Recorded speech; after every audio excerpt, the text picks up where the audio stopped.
Hello दोस्तों, स्वागत है आपका आपके अपने चैनल में। तो कल के वीडियो में हमने गुप्त काल का परिचय पढ़ा है। आज हम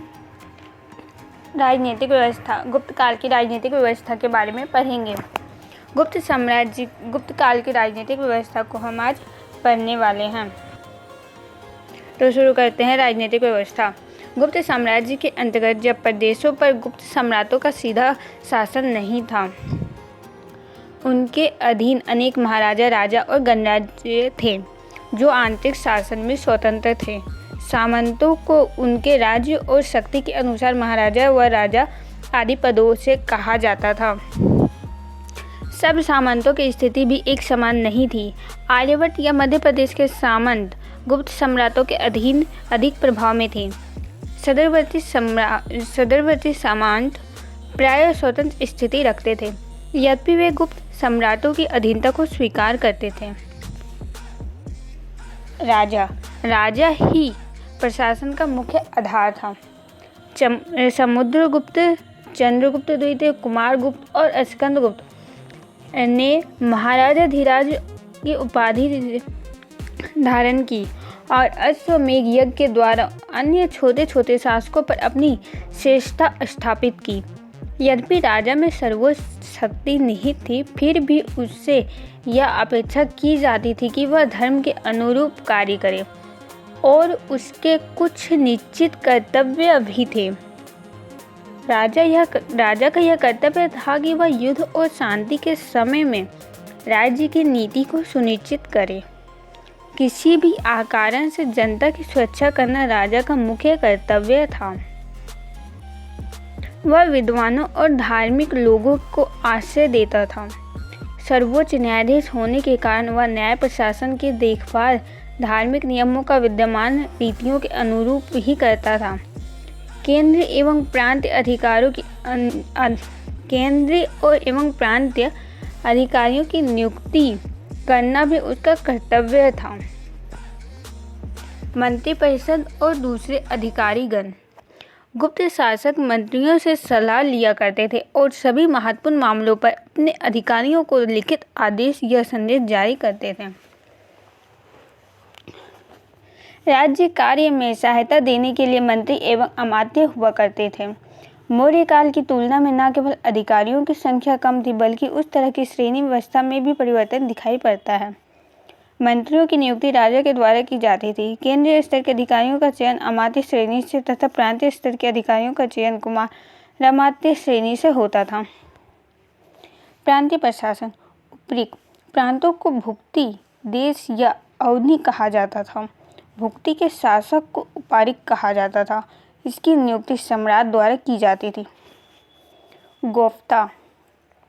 गुप्त काल में सम्राट द्वारा सीधे शासित प्रदेश को देश कहा जाता था और उस देश के शासक को गोफ्ता कहा जाता है। मतलब सम्राट द्वारा शासित जो प्रदेश हुआ करते थे उसे देश कहा जाता था और उस देश के शासक को गोफ्ता कहा जाता था। सौराष्ट्र के गोफ्ता पर्णदत्त की नियुक्ति स्वयं सम्राट स्कंदगुप्त ने की थी। जिले को विषय कहा जाता था। इसका प्रधान अधिकारी विषयपति यानी कुमारामात्य होता था। राजस्व प्रशासन। भू राजस्व राज्य की आमदनी का मुख्य साधन था। इसी काल में भूमि संबंधी करों की संख्या में वृद्धि दिखाई पड़ती है तथा वाणिज्य करों की संख्या में गिरावट आई। भाग कर के अलावा भोग, खान, उदंग आदि करते थे जो व्यापारिक एवं शिल्पियों आदि से लिया जाता था। भोग, दान, उदग्र आदि कर, ये सारे कर व्यापारी और शिल्पकारियों द्वारा लिए जाते थे। वाणिज्य व्यापार में गिरावट तथा भूमि अनुदान के कारण आर्थिक क्षेत्र में राज्य की गतिविधियों में कमी आई। कर की दर 1/4 से 1/6 के बीच होती थी। किसान नगद तथा अन्य दोनों रूपों में भूमि की अदायगी कर सकते थे। भूमि कर से जुड़े अधिकारी थे पुष्टपाल, ये लेखा जोखा रखने वाला अधिकारी होता था। ध्रुवाधिकरण भूमि का संग्रह अधिकारी होता था। महाअस्पतलिक एवं कर्णिक आय व्यय लेखा जोखा अधिकारी होता था। शौल्किक सीमा शुल्क या भू कर अधिकारी होता था। ये आयाधिकरण भूमि संबंधी विवादों का निपटारा करने वाला अधिकारी होता था। प्रांत, जिला और ग्राम प्रशासन।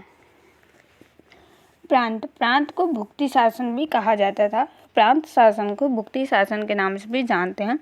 संपूर्ण साम्राज्य को राष्ट्रों या भुक्तियों में विभाजित किया गया था।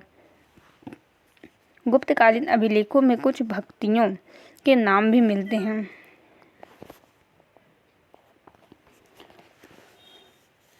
जैसे बंगाल का पुनरुद्धरण भुक्ति या उसके अंतर्गत उत्तरी बंगाल का क्षेत्र आता था।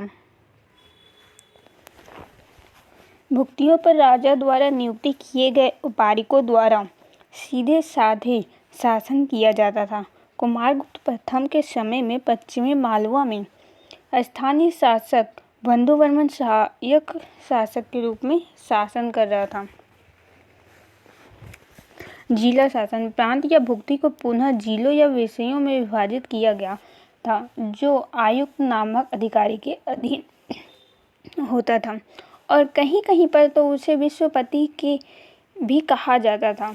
उसको प्रांतीय गवर्नर के द्वारा नियुक्त किया जाता था। अधिकांश प्रांतीय प्रमुख राज परिवार के सदस्य हुआ करते थे, जैसे गोविंदगुप्त घटोत्कच।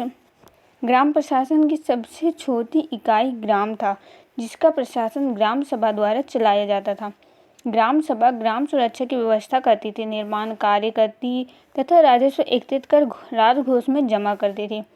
इस प्रकार गुप्तकालीन शासन व्यवस्था में केंद्रीकरण के तत्व कमजोर थे। सेना की निश्चित संख्या की जानकारी न होना, श्रेणियों के अपने नियम, आय के स्रोत में कमी तथा भूमि पर निर्भरता की वृद्धि जैसे तत्वों ने केंद्रीय सत्ता को कमजोर किया। गुप्तों का सामाजिक जीवन। गुप्तयुगीन समाज में वर्ण व्यवस्था पूर्ण रूपेण प्रतिष्ठित थी। भारतीय समाज के परंपरागत 4 वर्णों ब्राह्मण, क्षत्रिय, वैश्य एवं शूद्र के अतिरिक्त कुछ अन्य जाति भी अस्तित्व में आ चुकी थी। 4 वर्णों की सामाजिक स्थिति में भेद किया जाता था। 4 वर्ण व्यवस्था। समाज के सभी वर्णों एवं जातियों में ब्राह्मणों का प्रतिष्ठित स्थान था, यद्यपि उनका मुख्य कर्म धार्मिक एवं साहित्यिक था। कुछ ब्राह्मणों ने अपने जातिगत पेशों को छोड़कर अन्य जातियों की वृत्ति को अपना लिया था। जो गुप्तकालीन रचना है में चारुदत्त नामक ब्राह्मण को सातवां व्यापारी कहा गया। इस ग्रंथ से पता चलता है कि उसका परिवार पिछली 3 पीढ़ियों से व्यापार तथा वाणिज्य का कार्य करते थे। स्मृति ग्रंथों में इस वृत्ति को ब्राह्मण वर्ण का अपाद धर्म कहा गया। इस काल में व्यापार वाणिज्य के बढ़ते हुए प्रभाव का सूचक है। कुछ ब्राह्मण शिल्पकार का कार्य करते थे, जबकि कुछ युद्ध एवं सैनिक कार्यों में भी निपुण थे। इसी प्रकार क्षत्रिय जाति के लोगों ने भी व्यापार एवं औद्योगिक वृत्ति अपना ली थी। इसी प्रकार सभी वर्णों की वृत्तियों में शिथिलता आती जा रही थी। कृषक, पशुपालन, धातुकार, तेलकर, जुलाई माली आदि की समाज में विशिष्ट जातियां गठित हो चुकी थी। अनेक मिश्रित जातियां भी अस्तित्व में आ चुकी थी। स्मृतियों में माधुरसिद्ध, अवंशज, पार्श्व, उग्रकर्ण आदि मिश्रित जातियों का उल्लेख हुआ। गुप्त काल में दास प्रथा। दास प्रथा। स्मृति ग्रंथों से समाज में दास प्रथा के प्रचलन का भी प्रमाण मिलता है। दास प्रथा का प्रमाण स्मृति ग्रंथ से मिलता है। युद्ध में बंदी बनाए गए तथा ऋण न चुका सकने पर लोग प्रायः दास बन जाते थे। एक निश्चित अवधि तक सेवा करने तथा ऋण चुका देने पर दास स्वतंत्रता प्राप्त कर सकने का अधिकारी था, उसके साथ व्यवहार में मानवीय आचरण किया जाता था। गुप्त काल में स्त्रियों की दशा क्या थी? गुप्त काल में स्त्रियों की दशा। गुप्त काल में स्त्रियों को प्रतिष्ठित स्थान दिया गया था। सजातीय विवाह होते थे। ऐसे भी उदाहरण देखने को मिलते हैं जिसमें निम्न वर्ग की कन्या का विवाह उच्च वर्ग में हो जाता था। ऐसे विवाह को अनुलोम विवाह कहा जाता था, जिसमें निम्न वर्ग की कन्या का विवाह उच्च वर्ग से होता था। निम्न वर्ण की कन्या का विवाह उच्च वर्ण वाले से होता था। इस विवाह को अनुलोम विवाह कहा जाता है। स्मृति ग्रंथ इनकी मान्यता देते हैं। नारद एवं पार्षद की स्मृतियों से विवाह। नारद एवं पार्षद स्मृतियों से विधवा विवाह का समर्थन मिलता है। विधवा विवाह का भी विधान था। गुप्त काल में विधवा विवाह का भी विधान था। पर्दा प्रथा। पर्दा प्रथा का प्रचलन नहीं था तथा स्त्रियां स्वतंत्रता पूर्वक विचरण कर सकती थी, किंतु कुलीन वर्ग की महिलाएं बाहर निकलते समय अपने मुंह पर घूंघट डालती थी। गुप्त काल में पर्दा प्रथा नहीं था, पर कुलीन वर्ग की महिलाएं जब बाहर निकलती थी तो वे अपने मुंह पर घूंघट डाल लिया करती थी। गुप्तकालीन स्मृतियों में स्त्री के संपत्ति संबंधी अधिकार को मान्यता प्रदान की गई तथा सीधन का दौरा अत्यंत विस्तृत कर दिया गया। पुत्र के अभाव में पति की संपत्ति पर पत्नी का अधिकार होता था। संपत्ति का अधिकारिणी नारद एवं कल्याण आदि स्मृतिकार कन्या को भी पिता की संपत्ति का अधिकारिणी मानते हैं। कात्यायन ने तो यह व्यवस्था दी है कि स्त्री का अधिकार होता है और सीधन के साथ इसे भी बेच सकती अथवा बंधक रख सकती है। उच्च वर्ग। समाज के उच्च वर्गों का जीवन सुखी एवं आमोदपूर्ण था। संगीत, नृत्य, नाटक आदि के द्वारा लोग आनंद लेते थे। युवकों को प्रणय कला की शिक्षा दी जाती थी। काम सूत्र में इस प्रकार के सुख संपन्न नागरिकों की दिनचर्या का वर्णन मिलता है, किंतु यही स्थिति समाज के निम्न वर्गों की नहीं थी। तो आज के वीडियो में बस इतना ही। अगर आपको मेरी ये वीडियो पसंद आई तो इस वीडियो को लाइक करें।